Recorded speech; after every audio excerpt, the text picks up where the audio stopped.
कि भगवान शिव की अविरल भक्ति को धारण करने के लिए आप और हम यहां पर विराजमान हैं। बस एक ही निवेदन है कि दिल से, हृदय से जितनी देर कथा में बैठो, जितनी देर सत्संग में बैठो, जितनी देर भगवान की विरल भक्ति को धारण करने के लिए बैठो, उतनी देर अपना दिल भगवान की इस पवित्र कथा की ओर लगा करो। इंद्रियां थोड़ी चंचल है और इंद्रियों की चंचलता के कारण भगवान की भक्ति नहीं हो पाती।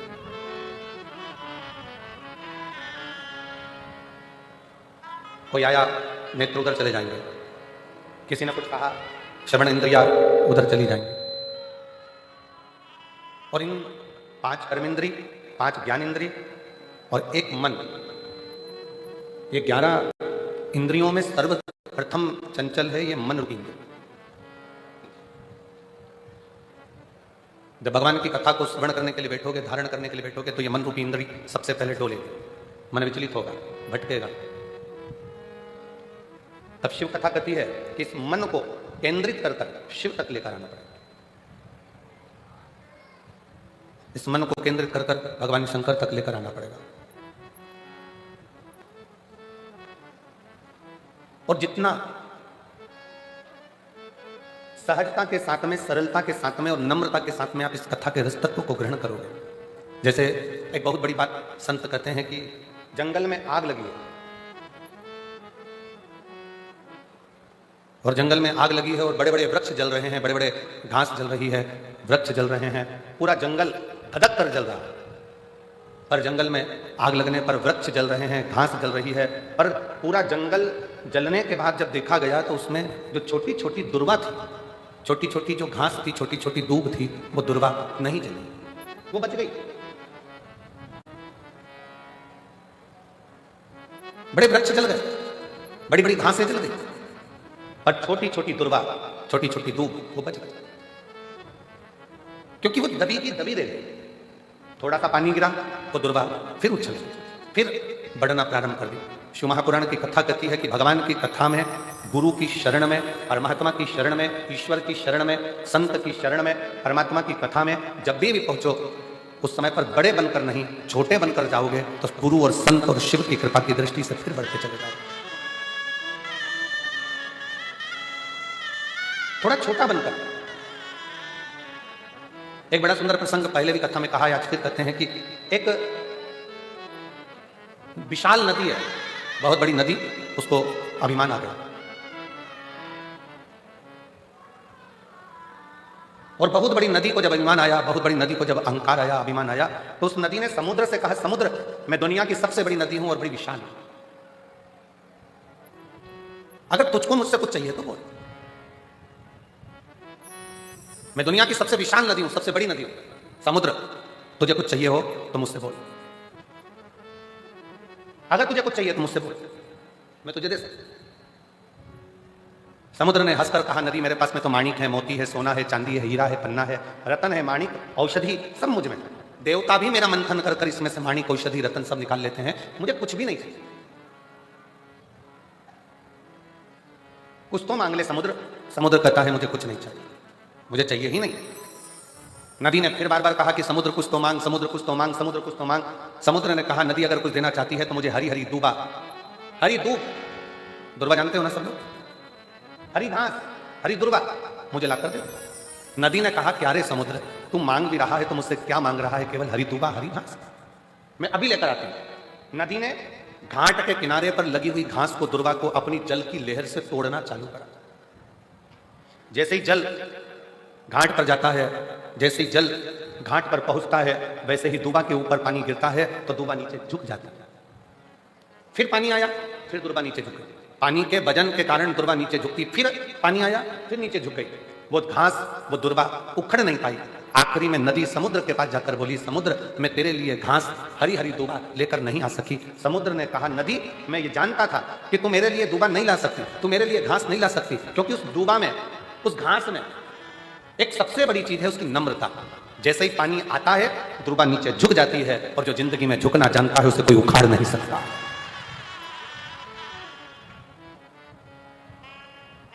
जो झुकना जानता है उसे कोई उखाड़ नहीं सकता। जो अपने रब के आगे, अपने इष्ट के आगे, अपने ईश्वर के आगे, ओमकार के आगे, परमात्मा के आगे, शिव के आगे जो एक बार झुकना सीख गया, फिर दुनिया की किसी की सामर्थ्यता नहीं है कि वो उसे उखाड़ कर फेंक दे, क्योंकि उसकी नम्रता उसकी नम्रता, उसकी प्रबलता। आपने अगर जीवन में परमात्मा के आगे झुकना सीखा है, शिव महापुराण की कथा कहती है जगत में कहीं मत झुको पर उस सतगुरु के आगे,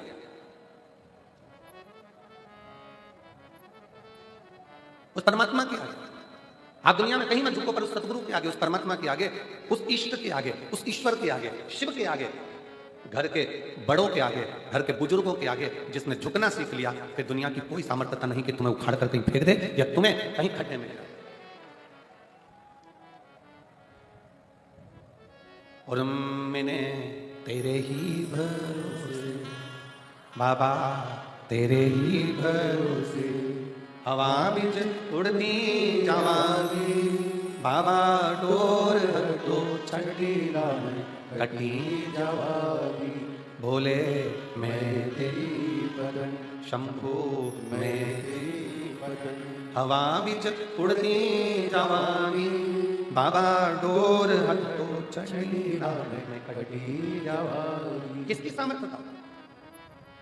महापुराण की कथा में एक कथा आती है देवराज नाम के ब्राह्मण की।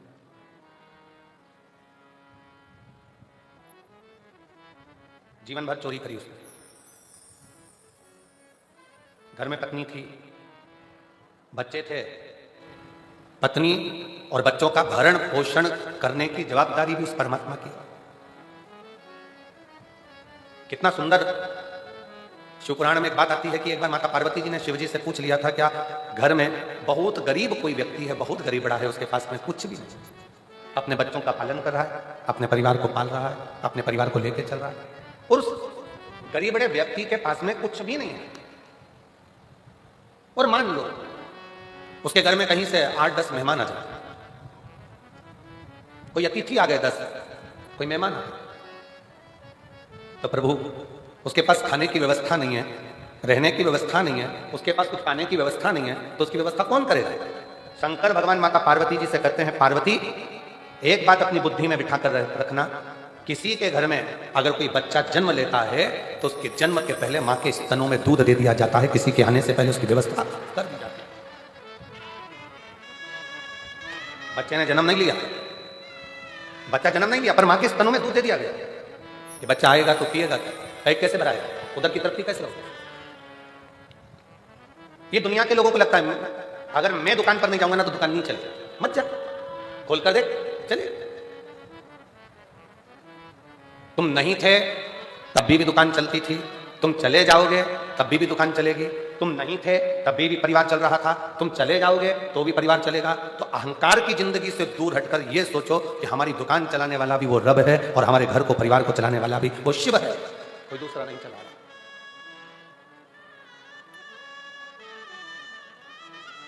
आप में से कई जीजियां मेरी बैठी हैं, कई जीजा मेरे ऐसे बैठे हुए हैं, पड़ोसन ने मना कर दिया, मेरे पास तो गाड़ी में जगह नहीं है, मैं तुझे नहीं ले जा सकती, फिर भी वो कथा में आके बैठ गए। सबसे पहले वो जो बाद में आई गाड़ी से, उसने कहा मेरी गाड़ी में तो जगह नहीं थी, ये कैसे आके बैठ गए? तो तुम लेकर नहीं आओगे तो वो तो लेकर जाएगा, कैसे कैसे हाथ पकड़कर पहुंचाएगा, जवाबदारी उसकी है। तेरे मंदिर में आना मेरा काम है और मेरी बिगड़ी बनाना तेरा, ये जवाबदारी उसकी है। ये उसके ऊपर निर्भर करता है कि वो कैसे लेकर जाएगा, कैसे बिठाएगा, कैसे खिलाएगा, कैसे पिलाएगा। पार्वती जी कहती हैं, मान लो बाबा देवादिदेव महादेव से कहती हैं कि किसी के घर में बहुत गरीबड़ा है, घर में अन्न का दाना तक नहीं है, बच्चों का भरण पोषण बड़ी मुश्किल से करता, बड़ी मुश्किल से, अपने परिवार को बड़ी मुश्किल से संभाल रहा, और उसके घर में आ गए 10-11 मेहमान।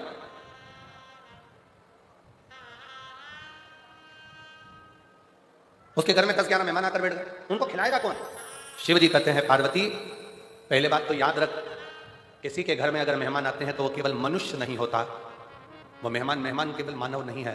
किसी के घर में अगर मेहमान आते हैं तो वो उसका कल्याण करने के लिए स्वयं संत और परमात्मा किसी के दरवाजे तक पहुंचते हैं।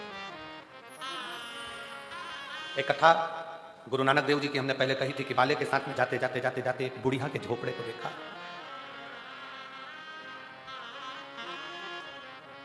बड़े बड़े महल थे, उस महल में गुरु नानक देव जी नहीं रुके। गुरु नानक देव जी रुके तो एक झोपड़े में रुके, गुड़िया के झोपड़े में, एक बूढ़ी मां के झोपड़े में। पूछो हमको कुछ पवा देंगी? जाओ जरा बात करो। बूढ़ी माँ खुश होकर बोली, मेरे पास में जो होगा मैं आपको दूंगी, आप रहो मेरे झोपड़े। झोपड़े के बाहर बूढ़ी माँ ने अपना बिस्तर लगाया, सो गई। झोपड़े के अंदर गुरुदेव सो रहे हैं। चलिए, बाले ने गुरु नानक देव जी से कहा कि प्रभु कितनी बूढ़ी है, छोटा टूटा सा झोपड़ा है, अपन चले? चले। 1 वर्ष के बाद गुरु नानक देव जी बाले के साथ फिर घूमते घूमते आए। भ्रमण करते करते जब वहां पहुंचे, बाले से कहा यहां रुकने की व्यवस्था देखो। तो बाले देखने के लिए गया कि वो बूढ़ी मां का जो टूटा हुआ झोपड़ा था, वहां तो 4 मंजिल का महल बना हुआ था। बाले ने गुरु नानक देव जी से कहा कि गुरुदेव, वो बूढ़ी मां तो बहुत भिक्षुक सी थी, जिसके पास में खाने के निवाले नहीं थे, अन्न का दाना नहीं था, सोने के लिए पलंग नहीं था, हमको अंदर सुलाकर खुद बाहर जाकर सो गई थी। उसका ये 4 मंजिल का झोपड़ा महल कैसे बन गया 4 मंजिल का? गुरु नानक देव जी ने कहा, कभी भी अतिथि अतिथि नहीं रहता। अतिथि देवो, अतिथि अतिथि नहीं है, अतिथि अतिथि नहीं है। स्वयं शिव है, स्वयं शंकर है, स्वयं ईश्वर है, स्वयं भगवान। आप आए हो, देवराज नामक का ब्राह्मण, जिसकी पत्नी है, जिसके बच्चे हैं, जिसका परिवार है, जिसका कुटुंब है, भगवान आराम से भरण पोषण सब कर रहा है। और तुम्हारे पेट भरने की जवाबदारी स्वयं शंकर की है, तुम्हारे पेट भरने की जवाबदारी स्वयं देवाधिदेव महादेव की है। पेट भरने तक की जवाबदारी उसकी है, पर तुम्हारी पेटी भरने की जवाबदारी महादेव की नहीं है। पर दुनिया पेट भरने से ज्यादा पेटी भरने में लगा हुआ है। पेट भरने से ज्यादा उसकी जवाबदारी पेटी भरने की होगी। मेरे बेटे के लिए मकान बना लूंगा, मेरे बेटे के लिए ये कर लूंगा, मेरी बेटी के लिए ये कर लूंगा, मेरे देवर के लिए कर लूंगी, मेरे जेठानी के लिए कर लूंगी, मेरे भाई के लिए वो कर दूंगा, मेरे बंधु के लिए वो कर दूंगा। अगर शिव महापुराण की कथा कहती है तुम्हें वैभव मिले, तुम्हें कुर्सी मिले, तुम्हें पद मिले, तुम्हें प्रतिष्ठा मिले, तुम्हें यश मिले, तुम्हें धन मिले, तो शिव महापुराण की कथा करती है सबसे पहला काम करना अपनी जिंदगी में कि किसी गरीब की आंखों में आंसू मत देखना। बस इतनी कृपा शिव तत्व करती है। बन सके किसी के लिए काम आ सको तो आई। अपने पद का, अपनी प्रतिष्ठा का, अपने यश का, अपने वैभव का, अपनी सत्ता का सदुपयोग करें। तो एक लाइन चैलेंज जी गुनगुनाते हैं, कभी भूखे को भोजन, आप लोगों को भी आती है। कभी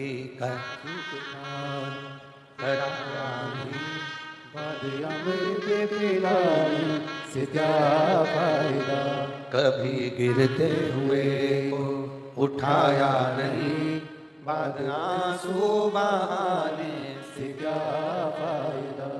कभी प्यासे को पानी पिलाया नहीं, बाद अमृत पिलाने से क्या फायदा।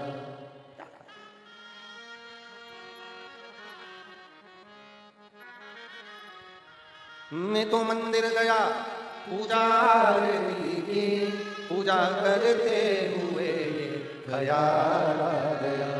मैं तो मंदिर गया पूजा की, पूजा करते हुए ख्याल आ गया। कभी माँ बाप की सेवा की नहीं, फिर पूजा रचाने से क्या फायदा। कभी माँ बाप की सेवा की नहीं, फिर पूजा रचाने से क्या फायदा। कभी प्यासे को पानी पिलाया नहीं, बाद अमृत पिलाने से क्या फायदा। तो लाभ क्या, फायदा क्या?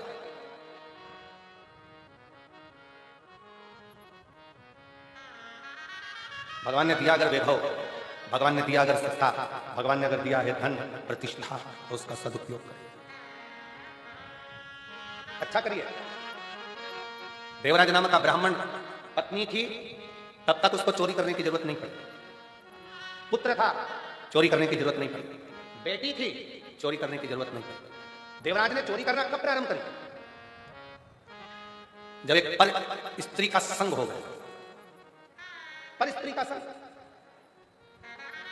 देवराज अपने मित्रों के साथ जा रहा था, ठिठोली करता हुआ, हंसता हुआ, गुनगुनाता हुआ अपने मित्रों के साथ जा रहा था। और एक स्त्री ने उसको देखा, वो स्त्री नहीं,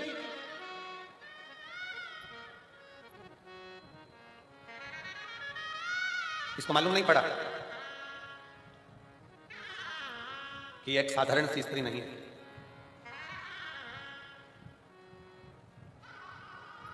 देवराज नाम के ब्राह्मण को उसने अपने जाल में फंसा। काया की आसक्ति, मीठी वाणी की आसक्ति, नयनों की आसक्ति, उसके स्वरूप की आसक्ति देवराज को खींची, देवराज को खींची। और देवराज को खींचा। 1 महीना, 2 महीना, 3 महीना चलते चलते उसने पहले देवराज से कोई धन की कामना नहीं करी, कोई पैसे की कामना नहीं करी, पर स्त्री का संग। एक बात अपने भीतर उतार कर रखिए, जितने आस्था चैनल पर कथा सुन रहे हैं, जितने फेसबुक यूट्यूब पर कथा सुन रहे हो, जितने इस पवित्र भटिंडा पंजाब की पवित्र भूमि से कथा का लाभ ले रहे हैं, अपने जीवन में उतार कर रखना कि उस स्त्री ने पहले कोई धन की कामना नहीं करी, वैभव की कामना नहीं करी, सत्ता की कामना नहीं करी, लक्ष्मी की कामना नहीं करी। जब पूर्ण तरह से देवराज उस स्त्री के चुंगल में फंस गया, उसको नहीं मालूम था कि यह वेश्यावृत्ति करने वाली। जब पूरी तरह से फंस गया और पूर्ण तरह से फंसने के बाद एक दिन इसने बस उस स्त्री ने देवराज से कह दिया कि वो रानी, राजा की धर्म पत्नी जो गले में हार पहनती है, वो हार मुझे चाहिए। पत्नी थी, चोरी करने की जरूरत नहीं पड़ी। देवराज ने चोरी नहीं करी, बच्चे थे, चोरी करने की जरूरत नहीं पड़ी। क्योंकि शिव महापुराण की कथा कहती है, घर में पत्नी आती है ना, किसी लड़के की शादी होती है और घर में बहू आई ना, भगवान उसके हिसाब से उसकी तनख्वाह, उसका वैभव, उसका धन बढ़ाना प्रारंभ कर देता। उसका धन बढ़ाना भगवान खुद प्रारंभ कर देता, उसकी सत्ता बढ़ाना अपने आप प्रारंभ कर देता। शादी होने के बाद में बच्चे होते हैं तो भगवान फिर कहीं ना कहीं से एक जल का स्रोत बढ़ाता है, आवक बढ़ाना चालू कर देता, कोई नया काम चालू कर देता, कोई दूसरा काम चालू कर देता, जिससे इसकी आवक बढ़े। परिवार में जितने सदस्य बढ़ते चले जाते हैं, उतना उतना भगवान भी राहें खोलता चले जाता है, राहें खोलता चले जाता है। पहले के समय में और आज के समय में बहुत अंतर है जी। आज के समय में तो लोग कहते हैं हम दो और हमारे, जम के तो बोलो, हम दो और हमारे दो, और घर में कहीं के बुढ़ा बुढ़ी रहते हो तो उनको बाहर वृद्धाश्रम में फेंक दो। ये आजकल की रीति है, ये लोग आज की रीति में ऐसे जीते हैं। पर पुराने समय में शिव महापुराण की कथा कहती है, पुराने समय में हमारे माँ बाप भी हमारे साथ में रहे, हमारे 4 बेटे 4 बहुएं साथ में रहे, हमारा परिवार साथ में रहे, मामा मामी बुआ फूफा काका काकी सब हमारे साथ में रहे, सबको संजो कर चलते थे, सबको संजो। पहले लड़की की शादी करते थे ना, तो लड़के वालों के देखने जाते थे कितना बड़ा परिवार है। क्यों साहब, लड़के के कितने भाई हैं? तो कहा साहब लड़के के तो 4 भाई हैं, बहुत बढ़िया। लड़की की बहन कितनी है? कि 5 बहन है। अच्छा, लड़के की मौसी कितनी है? लड़के की माँ की बहनें कितनी है? तो कहा 7 है। अच्छा, तो लड़के के पिताजी के भाई कितने हैं? तो कहा 5 है। मामा जी कितने हैं? कि 3 है। ऐसे पूरा हिसाब जोड़ा जाता था तो भरा पूरा परिवार देखा जाता था। अब लड़के की शादी करते, लड़की की शादी करते, इतना बड़ा परिवार देखकर माँ बाप अपनी बेटी की शादी करते थे। आज के जमाने में पूछते हैं क्यों साहब, बोल दो क्या, बुरा तो नहीं लगेगा? क्यों साहब बेटी की शादी करना है, कौन कौन है घर में? तो कहा साहब लड़के की मां तो नहीं है, बाप है और 2 बहन है, लड़का है। अब घर पर जाकर लड़की के घर वाले विचार कर रहे हैं, अभी 2 बहन है, अभी 2 बहन है। फिर दूसरा लड़का देखा, साहब तुम्हारे यहाँ कौन है? तो कहा साहब हमारे यहाँ पर लड़के की माँ है, बाप है, लड़का है, एक बहन है। फिर घर पे जाकर विचार करा, सास जिंदा है। फिर कोई लड़का देखा, पूछा साहब लड़की की शादी कौन कौन है तुम्हारे घर में बेटा? लड़का बोला माँ को गए बहुत समय हो गया, मेरी बहन भाई कोई नहीं है, पिताजी हैं और मैं हूं, और पिताजी भी भटिंडा में रहते हैं और मैं दिल्ली में रहता हूं। पिताजी पूरी जमीन जो हमारी खेती है वो देखते हैं, मैं सर्विस में हूं दिल्ली में। ठीक है, रिश्ता पक्का। क्यों? लड़की को काम नहीं करना पड़ेगा, बनाएगी तो ठीक, नहीं तो होटल ऑनलाइन बुकिंग सब है। धीरे धीरे धीरे धीरे करते करते परिवार इतना छोटा हो गया, इतना छोटा हो गया। पहले परिवार बड़ा होता था तो कोई आंख उठाकर नहीं देख सकता था, आज परिवार इतना छोटा हो गया कि दूसरों से डरना पड़ता है कि कोई हमारे ऊपर कोई क्रम ना कर दे, कोई दिक्कत है। और हम फिर निवेदन करते हैं, हम 2 हमारे 6, क्योंकि हमारे यहाँ की पुरानी रीति है, हमारे भारत की भूमि की पुरानी रीति है। मेरी जीजियां जब बाजार से कोई सामान खरीदने जाती थी तो एक सामान तो लेके आती नहीं थी, पूरा सेट की सेट लाती थी। थाली कितनी? एक लेकर आती थी क्या थाली? जम के बोलो कितनी? 6। कटोरी 6, प्लेट 6, चम्मच 6 पूरा 6 का सेट लेकर आते थे। इसलिए निवेदन है अपने घर में भी कम से कम 6 का सेट तो रखो। 2 बुजुर्ग दादा दादी, माता पिता और बेटा बेटी, कम से कम 6 का सेट बनाकर चलो कि घर में ये 6 का सेट समाप्त नहीं होना चाहिए। हमारे घर में भी कम से कम सेट बना रहना चाहिए। बुजुर्ग साथ में रहे, मम्मी पापा साथ में, माता पिता साथ में रहे, घर के बच्चे साथ में रहे, ये 6 का सेट चलता है। 6 का सेट।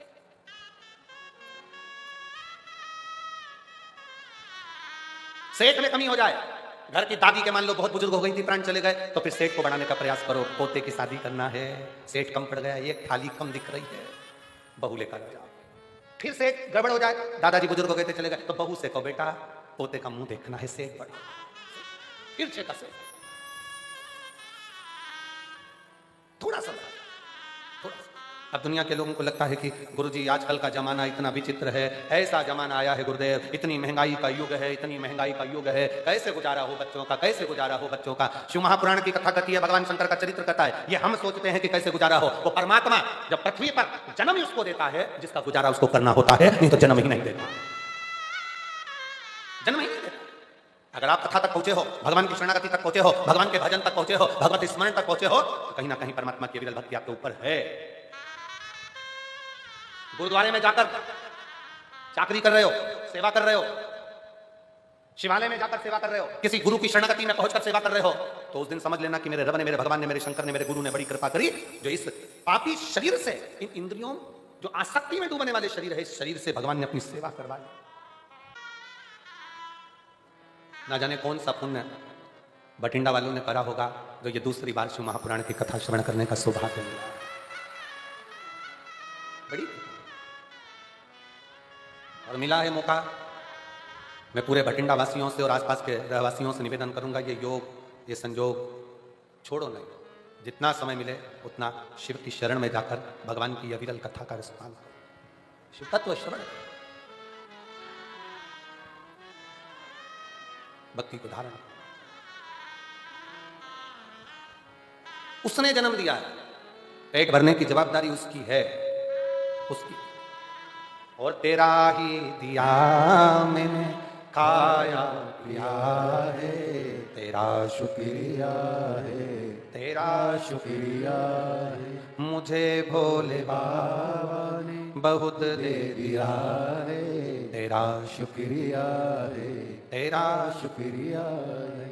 ये जायदाद दी है, औलाद दी है, मुसीबत में हर वक्त इमदाद दी है, तेरा ही दिया मैंने खाया पिया है, तेरा शुक्रिया है, तेरा शुक्रिया है। शिव कथा करें, भगवान शंकर का चरित्र का, शिव महापुराण की कथा करें। पार्वती जी शिव जी से कह रही हैं, अगर किसी के घर में मेहमान आ जाए, मान लो बहुत, शिव जी कहते हैं उसकी पूरी जवाबदारी मेरी खुद की है, मेरी स्वयं की, स्वयं की, कोई दूसरे की नहीं, मेरी स्वयं। देवराज ब्राह्मण की धर्मपत्नी है, देवराज ब्राह्मण के बच्चे हैं, परिवार है, उसका पेट भरने की जवाबदारी उस परमात्मा की। पर देवराज ब्राह्मण जब किसी गलत स्त्री का संग पकड़ लिया, देवराज ब्राह्मण जब किसी गलत स्त्री का संग पकड़ लेता है, गलत स्त्री का संग धारण कर लेता है,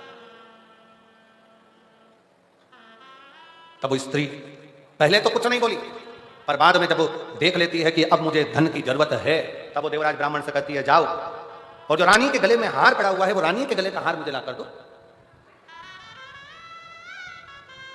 जो रानी के गले में हार पड़ा है वो मुझे ला। और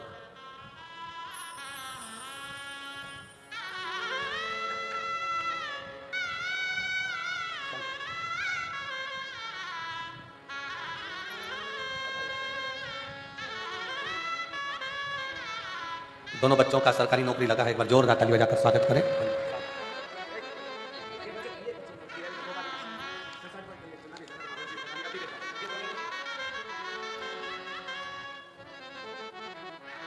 शिव कृपा किसको कहते हैं? शंकर की उदारता किसको कहते हैं? शिव तत्व किसको कहते हैं? चोरी करने के लिए देवराज उस स्त्री के कहने पर, उस नारी के कहने पर तैयार हो गया, और जब देवराज उस स्त्री के कहने पर, उस नारी के कहने पर तैयार हुआ, चोरी करने के लिए आतुर हुआ, चोरी करने के लिए पहुंच भी गया और रानी का हार चुरा कर लेकर आ भी गया, पर राजा के जो दूत थे, सेवक थे, गुप्तचर थे, वो पीछे पड़ गए। उन्होंने पीछा पकड़ लिया। भाग तक कहां जाए, छुपने का स्थान नहीं मिला, शरीर में ताप पड़ने लगा, बुखार आने लगा। तब वो देवराज ब्राह्मण शंकर के मंदिर में प्रवेश कर गए, शिवालय में, शिव के मंदिर में, और शरीर में ताप पड़ रहा था तो चुप कर बैठ गए। शिव कथा चल रही थी, थोड़ी थोड़ी देर में महाराज जी चिल्ला कर कह रहे थे, हर हर महादेव। इसको बड़ा कछोटपन उत्पन्न हो रहा था, क्रोध आ रहा था, बड़ा करे तो करे क्या, अंदर से बड़ा कछोटा जा रहा। मंदिर से चोरी का सामान लेकर बाहर निकला, एक बेलपत्र के वृक्ष के छांव में उसके प्राण छूट गए। और बहुत सावधानी से ध्यान रखना, तुम्हारे भरण पोषण की जवाबदारी उसकी है, पत्नी के भरण पोषण की जवाबदारी उसकी है, बच्चों के भरण पोषण की जवाबदारी उसकी है, पर व्यक्ति जब सही राह पर चलता है उसकी जवाबदारी परमात्मा लेता है। पर वो जब गलत राह पर निकल जाता है, किसी गलत स्त्री के संग में, झूठ में, प्रपंच में, गलत संगत में, गलत विचारों में जब वो पढ़ना चालू हो जाता है तो फिर वो अपनी जवाबदारी बंद कर देता है, फिर वो अपनी जवाबदारी बंद कर देता है, फिर उसकी जवाबदारी समाप्त हो जाती है। वो कह देता है मेरे संगत में रहेगा, मेरे साथ में रहेगा, तो बात मेरे साथ में। आप ध्यान रखिए, जरा विचार करिएगा, जरा अपने स्मरण में लीजिएगा। जब आप 10 लोग एक साथ मिलकर कहीं जाते हो और 10 लोगों ने विचार कर लिया कि अपन को इस होटल में ठहरना है, यहाँ ये खाना खाना है, यहाँ पर रहना है, चाय पीना है, व्यवस्था करना है, ऐसा करना है, वैसा करना है, वो 10 एक साथ संगत के साथ में मिलकर चलोगे तो सुख पाओगे। संगत से हट गए और उसके बाद फिर कहीं जा रहे हो तो उसमें उसकी जवाबदारी नहीं। वे संगत से हटकर कुछ कर रहे हो तो वो जवाबदारी उसकी नहीं, पर संगत के साथ में मिलकर कार्य कर रहे हो तो उसकी जवाबदारी। और मेरे भोले तेरा सहारा है, मेरे भोले तेरा सहारा है, मेरी नैया का तू किनारा है, मेरी नैया का तू किनारा है। संगत बैठ कर भोजन कर रही है तो बैठ कर भोजन करो, संगत अगर साथ में है, 10 लोग साथ में है, 15 लोग साथ में है, जैसा एक साथ नियम बना है वैसे चलोगे तो संगत चले। एक पैसे वाला व्यक्ति मरता है ना, बहुत धन वाला व्यक्ति मरता है तो उसके मरने के बाद एक सभा होती है, जिसको कौन सी सभा कहते हैं, शोक सभा। अब इधर का तो हमको नहीं मालूम, पंजाब का ऐसा फोटो मोटो रखकर सब बैठ जाते हैं, शोक सभा करते हैं। इधर भी होती है क्या? अरे जम के तो बोलो, आवाज नहीं आ रही है, बोलो जरा। होती है? अच्छा, पैसे वाला मरता है, धनपति मरता है तो शोक सभा होती है। कोई गरीबड़ा मरता है, कोई गरीब व्यक्ति मरता है, उसकी शोक सभा होती है क्या? नहीं, क्योंकि उसके इतने शोक ही नहीं होते कि उसकी सभा करी जाए। जिसके शोक ज्यादा होते हैं उसकी शोक सभा भी होती है, और जिसके शोक ही नहीं होते वो शोक सभा क्या करेगा? वो तो थोड़ी देर बैठकर गुरुवाणी को श्रवण कर लेता है, सत्संग कर लेता है, भगवान की भक्ति कर लेता है, राम नाम, कृष्ण नाम, शिव नाम को जप लेता है और अपनी जिंदगी का आनंद पा लेता है, अपने जीवन का आनंद पा लेता है। उसे कोई मतलब नहीं। जिसके शोक ज्यादा है, व्यसनों में डूबा हुआ है, वैश्यावृत्ति में डूबा हुआ है, मदिरा पान में डूबा हुआ है, नशे में धुत है, गलत कार्य में डूबा हुआ है, गलत विचारों में डूबा हुआ है, गलत सोच में डूबा हुआ है, और जिसके कोई गलत ना संगत है, ना विचार है, ना शोक है, वो तो अपनी मस्ती में मस्त होकर भगवान की अविरल भक्ति को धारण कर रहा है, उसको क्या?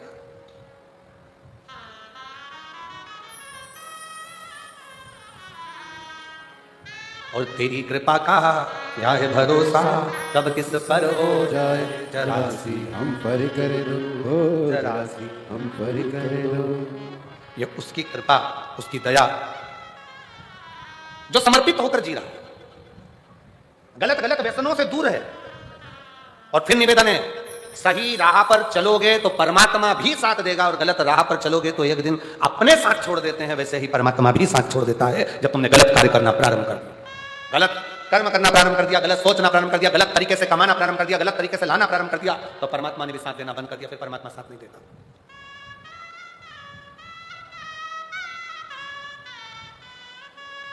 फिर परमात्मा साथ।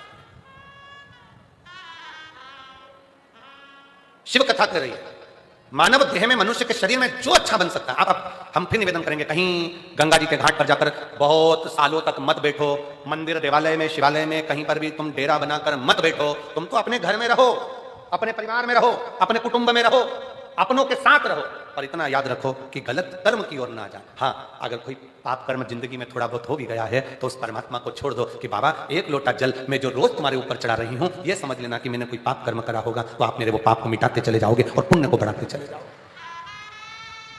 मेरा पाप कर्म समाप्त होते जाएगा, पुण्य कर्म बढ़ते जाएगा, बस इसी भाव से चले। एक पत्र है, अच्छा है।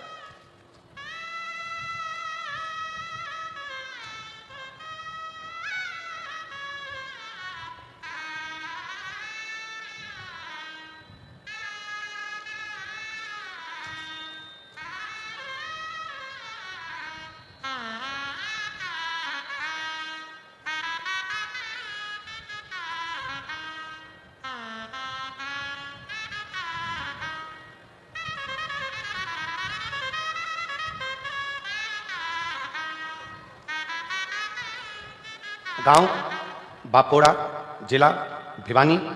मेरे पति का नाम महावीर और मेरा नाम बबीता है। कहीं बैठे हों तो हाथ हिला सकते हैं। कहीं बैठे हैं, आ जाइए, आ जाइए, आ जाओ, आ जाओ। गुरुजी,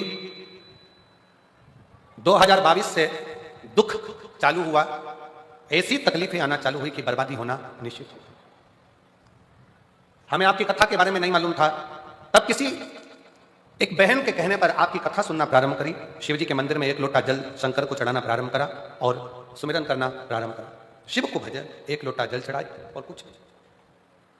गुरुदेव, बच्चादानी में रसोली हो गई, गांठ हो गई, डॉक्टर ने ऑपरेशन का कह दिया, साथ में बच्चों का विवाह नहीं हो रहा, जो धन था वो किसी ने हड़प लिया। इतनी तकलीफों के साथ में कैसे जीवन, कुछ भी हाथ में नहीं था। तब 2022 पूरा निकल गया, तब 2023 में किसी के कहने पर कथा प्रारंभ करी। हमने सुना है कि पंडाल में बैठकर कथा सुनने का क्या लाभ होता है, तो कोई मुझसे पूछे कि पंडाल में बैठकर कथा श्रवण करने का क्या फल है। ये मेरी बाबा से मैंने विनती करी थी, मेरी गर्भ की गांठ, बच्चेदानी की गठान समाप्त हो जाएगी, मेरे दोनों बच्चों का विवाह हो जाएगा और बच्चों का काम धंधा लग जाएगा। 8 कथा सुनूंगी। आज बाबा की कृपा से आपको दोनों बच्चों का विवाह हो गया, ये छोटे बच्चे का विवाह भी हो रहा है, रसोली गांठ भी समाप्त हो गई और बाबा का गया हुआ मेरा सारा धन भी आ गया। ये कथा आज 8वीं पूरी हो रही है पंजाब के भटिंडा में। पंजाब भटिंडा में मेरी 8वीं कथा आज पूरी हो रही है और बाबा ने मुझे सब कुछ दे दिया जो मुझे चाहिए। शिव शिव है, शंकर शंकर, और निमंत्रण पत्रिका भी दी है। अब दे तो दी और इन सबको सुना दी और सब आ गए तो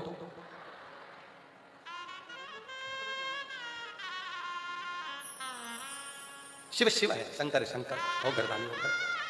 आप किस भरोसे पर शिव महापुराण की कथा करिए, भगवान शंकर का चरित्र करा है, आपका विश्वास कितना दृढ़ है, आपका भरोसा कितना दृढ़ है। आप जितने भरोसे से, जितने विश्वास से, जिस दृढ़ता से भगवान को भजते हो, अपने हृदय की बात करते हो, भगवान उसको श्रवण करता है, सुनता।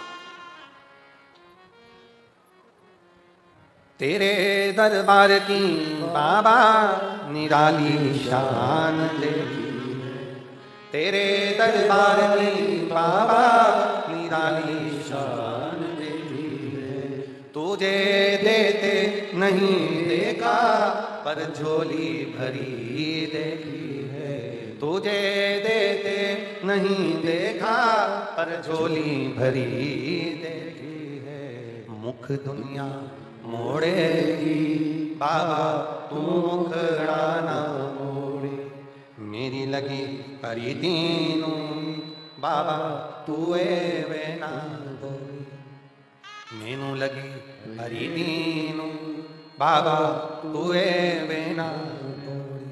मुख दुनिया मोड़ेगी बाबा तू मुखड़ा ना मोड़े। शिव के प्रति देवराज ब्राह्मण का चरित्र कर रहा है। स्वयं तक सीमित है, पत्नी तक सीमित है, परिवार तक सीमित है।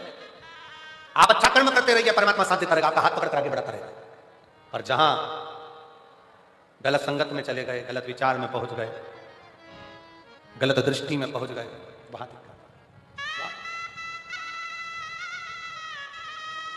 और हुआ वही वही वही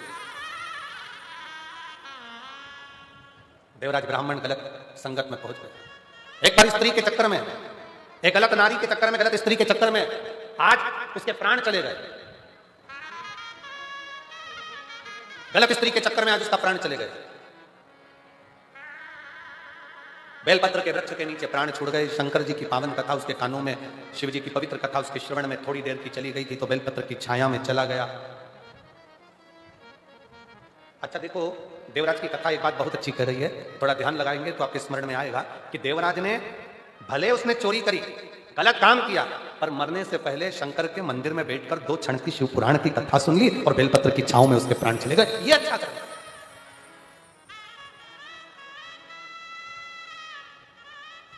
एक तो बेलपत्र की छांव मिल गई, दूसरा मरने से पहले शंकर भगवान की कथा मिल गई, आज शिव की कथा मिल। ये कितनी बड़ी कृपा, कितनी दया।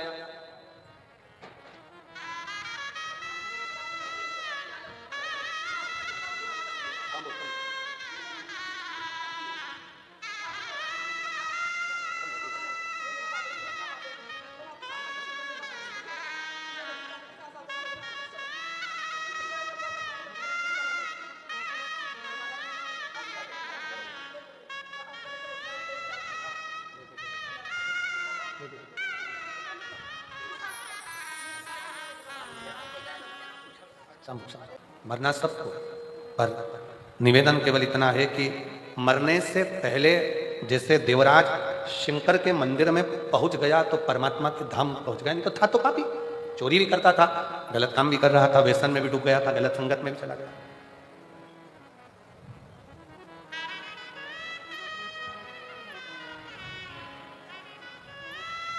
आज का व्यक्ति जितना संसार में जन्म लेने वाला है वो कोई ना कोई दवाई का प्रयोग करता है। पर एक बात बताओ, दवाई पर भी एक्सपायर डेट लिखी होती है। बोलो सही है कि गलत है? अरे जम के तो बोलो जरा। लिखा होता है ना, 2022 में बनी है, 2024 में 12/24 में ये एक्सपायर हो जाएगा। मेडिकल पर से लेकर आते हो और वो तुमको एक्सपायर दवाई दे दे तो तुम लाओगे क्या? अरे जम के तो बोलो जरा। उसका कोई मोल तत्व ही नहीं, उसका कोई महत्व ही नहीं, उसको लाकर करोगे। मतलब जो दवाई आपको जिंदगी देती है वो दवाई भी एक दिन मर जाती है, वो दवाई भी एक्सपायर हो जाती है। तेल की भी एक्सपायर डेट आती है, जो तुम क्रीम लगवाते हो चेहरे पर या लगाते हो उसकी भी एक्सपायर डेट आती है। बोलो बोलो जरा जम के बोलो। सबकी एक्सपायर डेट। फ्रिज खरीद कर लाए, उसकी भी गारंटी कार्ड आया है, 1 साल तक की जवाबदारी हमारी, उसके बाद एक्सपायर हुआ तो हमारी गई। हर चीज की। एक दवाई भी अगर खा रहे हो, दवाई भी ला रहे हो, छोटी सी पानी की बोतल खरीद कर लाए हो, पीने का पानी का बोतल लेकर बैठे हो, उस पर भी लिखा हुआ एक्सपायर डेट। जो दवाई हमको जिंदगी देती है वो दवाई भी एक दिन, जम के बोलो, एक्सपायर हो जाती है। तो डॉक्टर ने क्या कहा, मेडिकल वाले ने क्या कहा, ये दवाई एक्सपायर हो उससे पहले खाओ। ये खुद ही एक्सपायर हो जाएगी तो तुम खाकर करोगे? दवाई एक्सपायर हो उससे पहले तुम उसको खा लो, क्रीम एक्सपायर हो उससे पहले लगा लो, पाउडर एक्सपायर हो उससे पहले पोत लो, पानी की बोतल एक्सपायर हो उससे पहले, अरे बोलो जम के, पी लो। और तुम एक्सपायर हो उससे पहले परमात्मा का नाम डालो।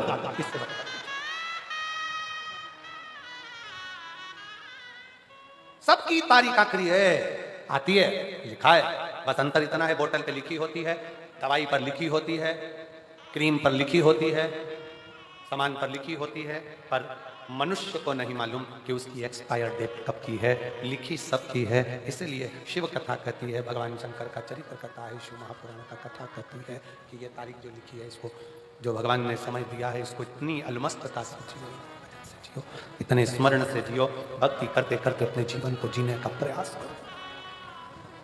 जो मिली है, जो मिला है समय, उसको जियो।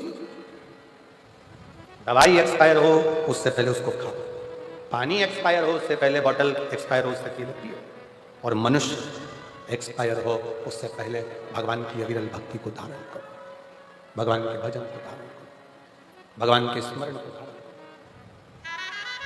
किसी को नहीं मालूम कब किसका कौन सा आखिरी पल हो, किसको मालूम? मेरे भगवान भोलेनाथ से, मेरे भगवान से, शिव से कभी जाना भगवान की शरणागति में, तो उनसे कहना बाबा बुढ़ापा देना, पर बुढ़ापे में पलंग मत पकड़ा देना। बुढ़ापा देना तो हाथ में माला पकड़ा देना, पर पलंग मत पकड़ा देना। बुढ़ापे में अगर माला पकड़ा दी तो चल जाएगा, पर बुढ़ापे में पलंग पकड़ा दिया तो नहीं चलेगा।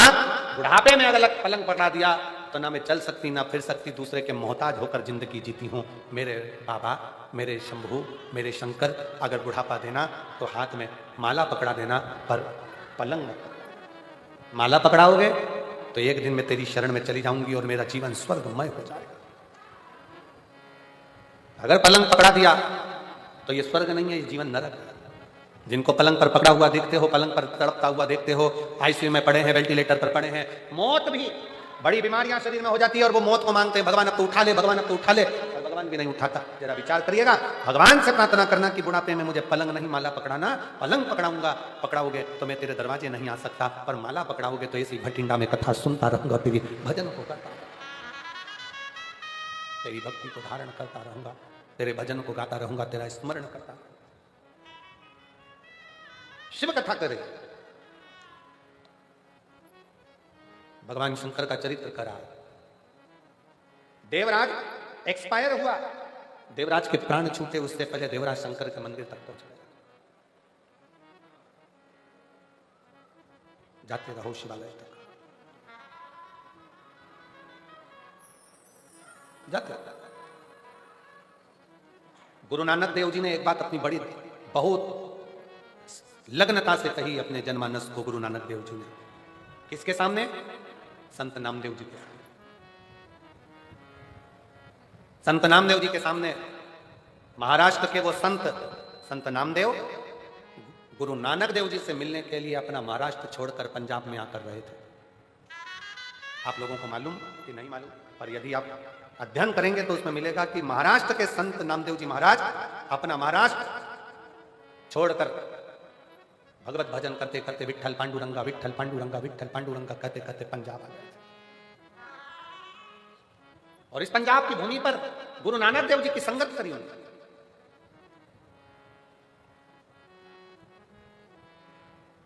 और गुरु नानक देव जी के पास में एक दिन संत नामदेव जी बैठे थे, संत, और गुरु नानक देव जी और नामदेव जी दोनों ही सुमिरन करने वाले थे। भगवत नाम जपना, भगवान का भजन करना, स्मरण करना।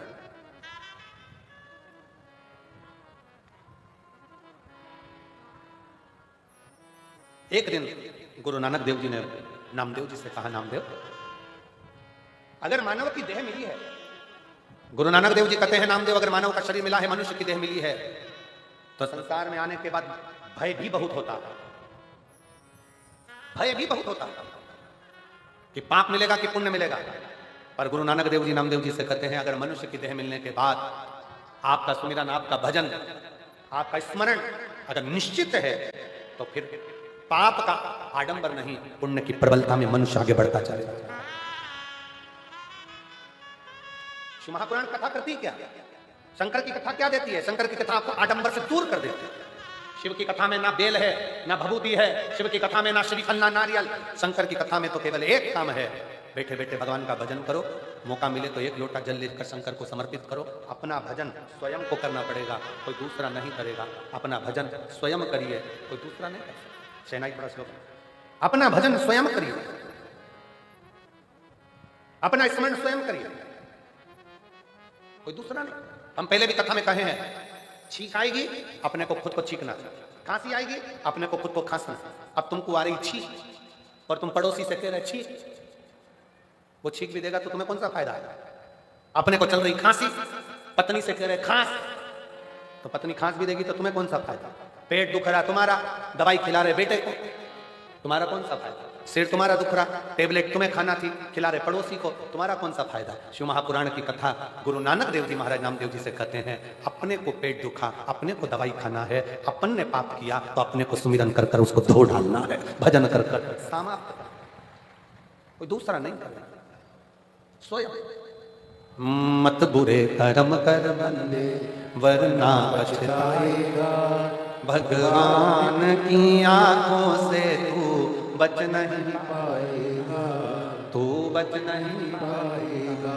अरे ओ अज्ञानी मत करना, अरे ओ अज्ञानी मत करना, तेरे कर्म का फल भी तू ही पाएगा, जैसा किया तूने तेरे आगे आएगा। मत बुरे कर्म कर बंदे वरना बच जाएगा, भगवान की आंखों से तू बच नहीं पाएगा, तू बच नहीं पाएगा। अरे ओ अज्ञानी मत करना, अरे ओ अज्ञानी मत करना। अपने को खुद भगवत भजन करना, स्वयं को भजन करना। वो कहते हैं ना, जो बोले सो निहाल। अब शब्द पर जाइए, जो बोले सो निहाल। जो जपेगा, जो भजेगा, जो बोले वही निहाल हो जाएगा।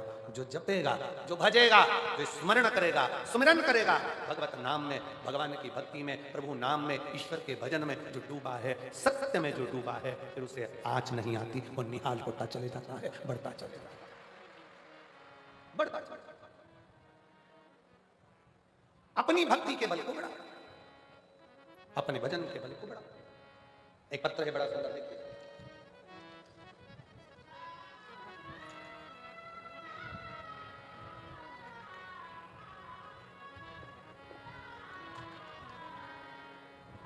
मैं गुरुजी जेतों की निवासी हूँ, जेतों की निवासी हूँ।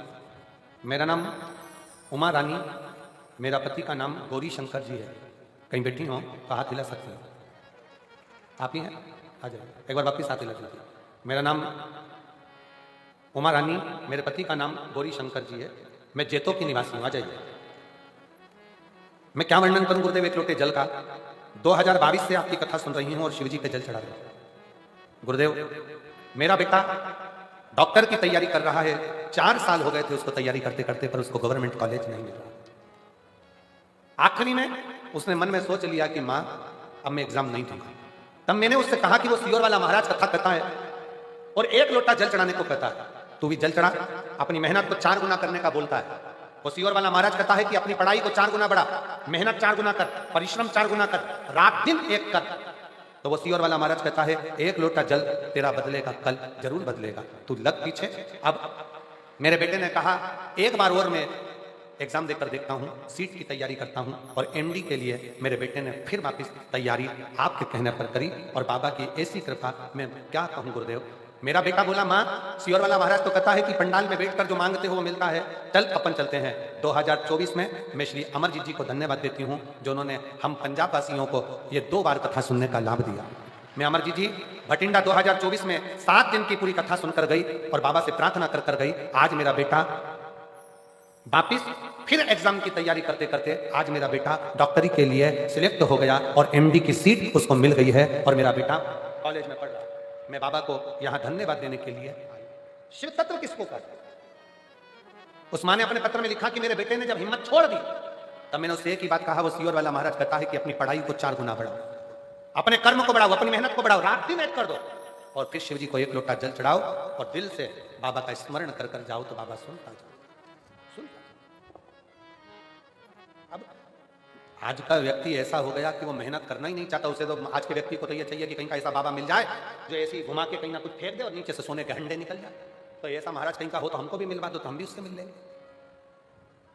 मेहनत करो, परिश्रम करो, अपनी लगनता से करो, मेहनत करो, परिश्रम। बोल बम का नारा है, जम के बोलो जरा, बोल बम का नारा है, सारी समस्या का हल।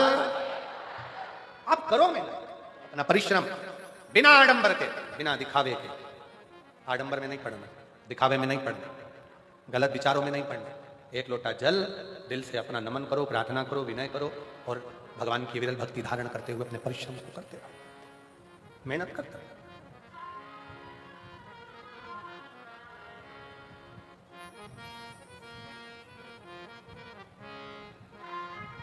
शिव कथा कर रहे, भगवान शंकर का चरित्र कर शिव महापुराण की कथा वर्णन कर। जब विश्वास जागृत हो तो शिव कैसे एक पत्र हो रहे बड़ा सुंदर पंखा भी भेजा हो।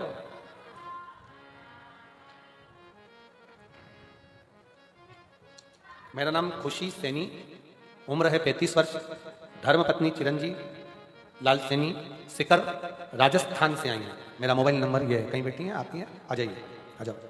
पहले एक फोटो देखेंगे पहले नंबर का। शरीर में एक बीमारी हो गई थी जिस बीमारी का हल डॉक्टरों के पास भी नहीं मिल रहा था। एलईडी पर अगर आप देख रहे होंगे तो एलईडी में आप पहले नंबर का फोटो देखिए, जिसमें शरीर में जो बीमारी हुई थी उसमें शरीर के खाल निकलना प्रारंभ होकर पूरे शरीर बीच में से फटना प्रारंभ हो गया था। चीरे लग जाते थे अपने आप शरीर में और पूरा शरीर बेकार हो जाता। दूसरा वाला फोटो, पहला वाला फोटो अपत्र। एक बीमारी मेरे पूरे शरीर में हाथों की ओर से प्रारंभ हुई। मेरे छोटे छोटे बच्चे गुरुदेव, मैं उनका भी कोई काम नहीं कर पाता। यह बीमारी मुझे 2019 से हुई। डॉक्टरों को भी दिखाया पर इसकी कोई दवाई नहीं, इसकी कोई दवाई नहीं मिली। तब मैं परेशान हो गई। सारे डॉक्टरों का इलाज कराती कराती थक गई। तब किसी के कहने पर बाबा पर एक लोटा जल चढ़ाना, रुद्राक्ष गलाकर शिवजी पर जल चढ़ाकर उसको शरीर पर लगाना और पीना प्रारंभ करा। आज मैं बाबा को धन्यवाद देती हूँ। बाबा 2019 से इलाज कर कर कर थक गई, तब जाकर 2025 में आज बाबा की कृपा से मेरा पूरा शरीर ठीक हो गया और मेरे शरीर का हाथ वापिस फोटो में लगा। अब दूसरा फोटो आपको एलईडी पर दिखाया जा रहा है। बाद में मेरा शरीर पूर्ण तरह से ठीक हुआ, उसका फोटो लगाया गया। पहला शिव तत्व किसको कहते हैं?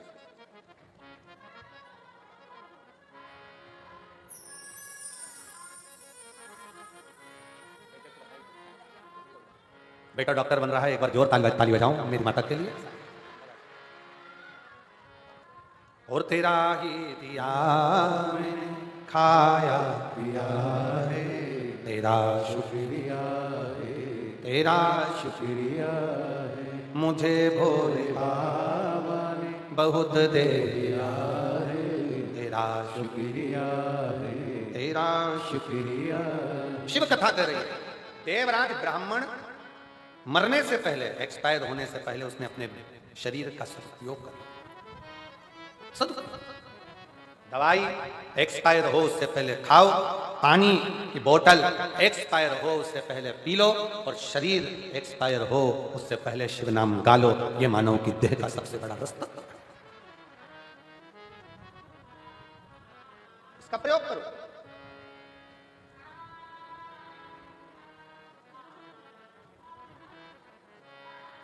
ये किसी काम की खाल नहीं है, ये मनुष्य की शरीर की खाल। शेर मरे तो उसकी खाल काम में आ जाती है, हाथी मरे तो उसकी खाल काम में आ जाती है, बानर मरे तो उसकी खाल काम में आ जाती है, चीता मरे तो उसकी खाल काम में आ जाती है, हिरण मरे तो उसकी खाल काम में आ जाती है। पर मानव ऐसा पाप कर्म कर कर मरता है कि उसकी खाल भी काम में नहीं आती, कि खाल भी काम में नहीं आती। शरीर का प्रयोग करो, मरने से पहले शिव नाम जपो, शंकर की भक्ति करो, स्मरण करो, भजन करो, कीर्तन करो, मंत्र जाप करो और अपनी लगन का से करो। लगन देवराज के प्राण चले गए, भगवती स्मरण। पूछा शिव जी से, मैंने तो पाप ही पाप किया।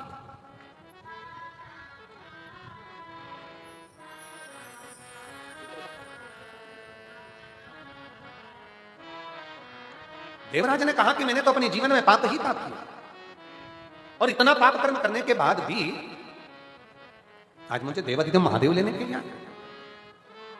स्वयं शिव कहा, मृत्यु के पहले, प्राण छोड़ने के पहले आपने कुछ देर की शिव महापुराण की कथा को धारण कर लिया था, इसलिए परम धाम परम।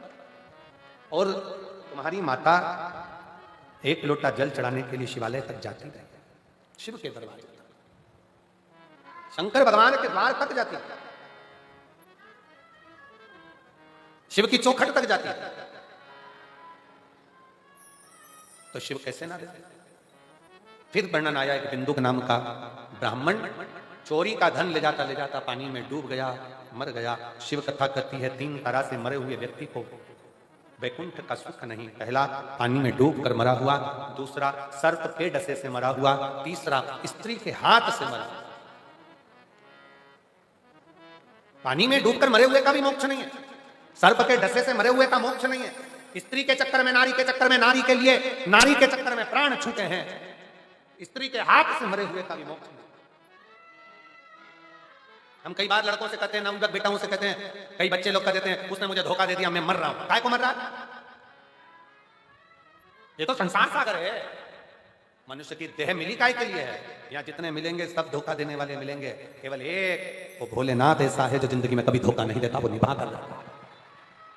संसार में जन्म लिया है, दुख भी आएगा, कष्ट भी आएगा, परेशानी भी आएगी, तकलीफें भी आएगी, सब कुछ होगा, पर आपकी लगन, आपकी मेहनत, आपका परिश्रम आपको मंजिल तक ले जाएगा।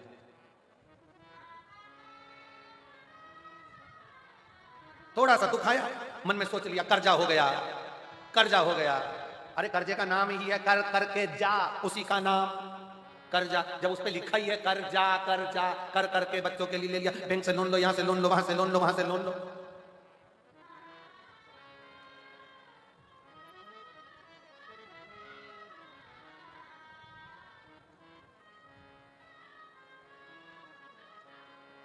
जवानी में लोन, बुढ़ापे में अलोम और विलोम, बस यहीं तक की जिंदगी है।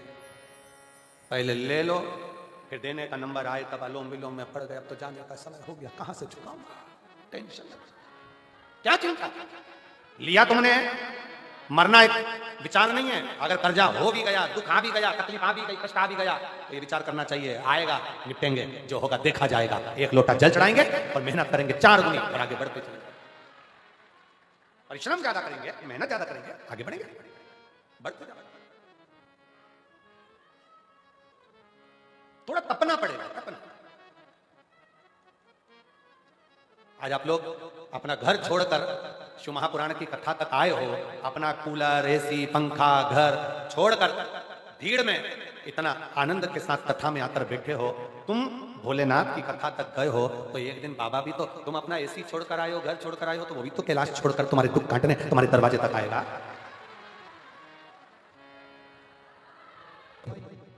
जय शिव ओंकारा, भोले भजे शिव ओंकारा, ब्रह्मा विष्णु सदा शिव, भोले भोलेनाथ महाशिव, हरदा के धारा, ओम हर हर हर महादेव। एकानन चतुरानन पंचानन राधे, ओ भोले पंचानन राधे। हंसासन गरुड़ासन, हंसासन गरुड़ासन, वाहन साजे, ओम हर हर हर महादेव। 2 भुज 4 चतुर्भुज, 10 भुज अति सोहे।